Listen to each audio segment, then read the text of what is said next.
Hey guys, welcome back to More English with Dry. Today we're taking a look at Macbeth. We are starting a new series in close analysis of all the acts and scenes. This one is Act 1, Scene 2, or as I'm going to be calling it, The Captain's Speech. Now the scene begins with alarum being described. Now alarum is of course just alarm, but with a U because it's Shakespeare in English. And it sets a tone of panic because what is happening in the background of the play at the beginning is a epic battle for Scotland. Duncan's crown and Duncan's sovereignty is being challenged by several foreign invaders and also traitors. They are currently in a battle report station in which Duncan is looking for news of how the battle is progressing across the various parts of the country. He describes it as a revolt. Now that implies that traitors have risen up against him. And this idea of treachery against the rightful king is one that is a huge point in the play Macbeth. It presents straight away Duncan as being the rightful king of Scotland, i.e. appointed by God, as in keeping with the divine right of kings. He asks for a report from the captain, or the sergeant as he's sometimes called, who describes a battle in which Macbeth and Banquo were prominent members. Initially, he says, doubtful it stood. Now, that is obviously suggesting that they were on the verge of defeat. For want of a better word, the goodies of the forces of Duncan were close to being defeated by the merciless MacDonald, who he describes as being a rebel and describes as having villainy of nature. Now, this, of course, sets him up as being somebody who is immoral and who the audience would instantly take a dislike to. He talks about how he has armed people from the Western Isles and also conspired with people from Norway in order to muster up a force to fight Duncan. We then start hearing of brave Macbeth. Now, this is the first that we hear of him in the play. We hear of his bravery, and that is our first impression. So this presents him as an archetypal, loyal, and good soldier in this period in Scottish history. The captain then goes on to talk about his brandished steel, which is, of course, his battle sword that he uses in order to carve out bloody execution across the battlefield. He is compared in a simile to being Valor's minion. Now, this is a simile and also a metaphor, or actually a personification, really. There's an idea here that he is literally the servant of valor, valor being the abstract noun that means bravery or courage. And he is so much in keeping with this mold of being a valorous or brave person that it's almost like he serves it. So it presents him as being both brave and loyal. Really, it's a very one-dimensional picture we get of Macbeth from this captain's speech, but it is singularly very important. We hear that he turned the battle on his head and was able to win it for the forces of Duncan, at which point he executed the traitor, he cut his head off, and then he fixed it upon the battlements. Now, this is a punishment for a traitor, and the purpose of it is that it would be a warning to all that would see it of what would happen to traitors. This was a period, of course, where kings worked very hard to keep their rule and cement it, and so therefore the fact that this traitor is punished and that Macbeth is the one doing it, he is almost the instrument of justice for Duncan here, Macbeth. And so this idea is presented as a theme early on. Equally, the theme of violence is presented very early on. Now, Duncan immediately describes him as being a valiant cousin, and then, because of course he is hugely pleased that the battle has gone in his favour.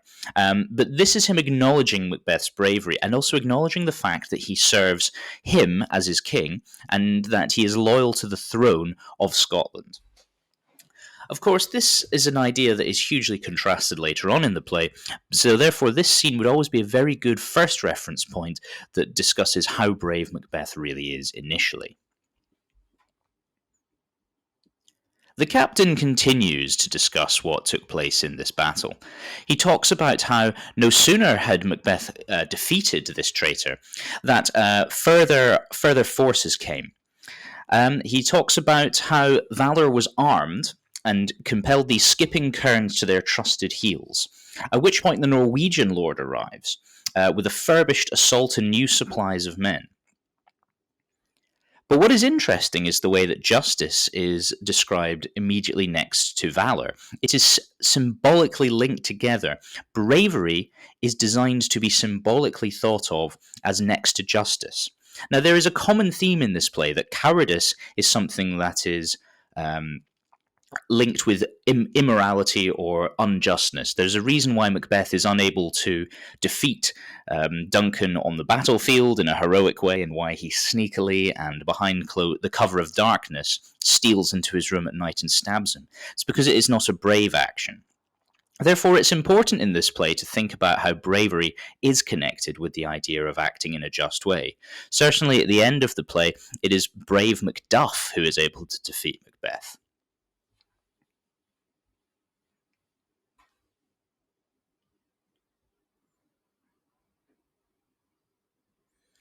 Cowardice, as I'm writing here, is resolved or reserved, sorry of my awful writing, for treachery and for treason.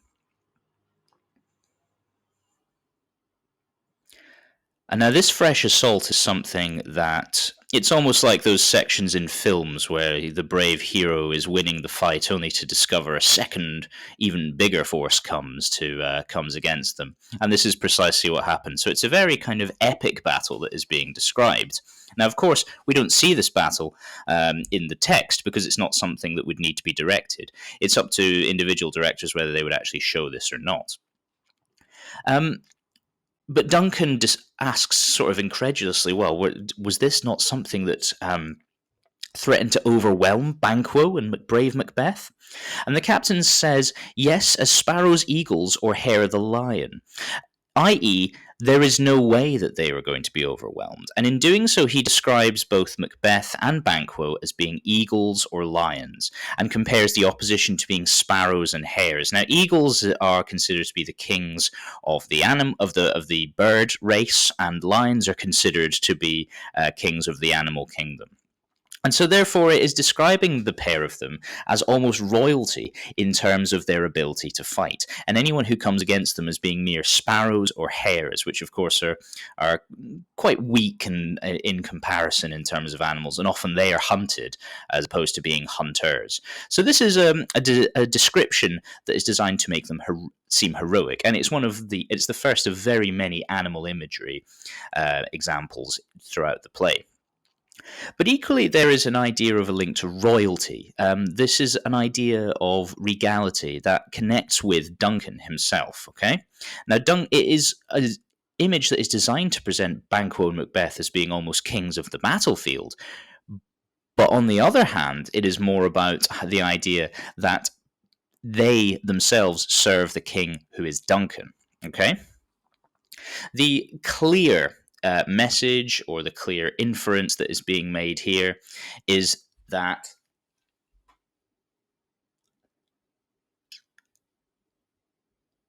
Duncan is the man who is in charge. Duncan is the person who rules, and he can have people fight bravely for him on the battlefield.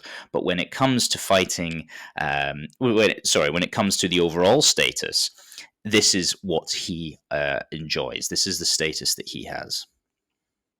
He is very much the lion and the eagle rather than Macbeth and Banquo.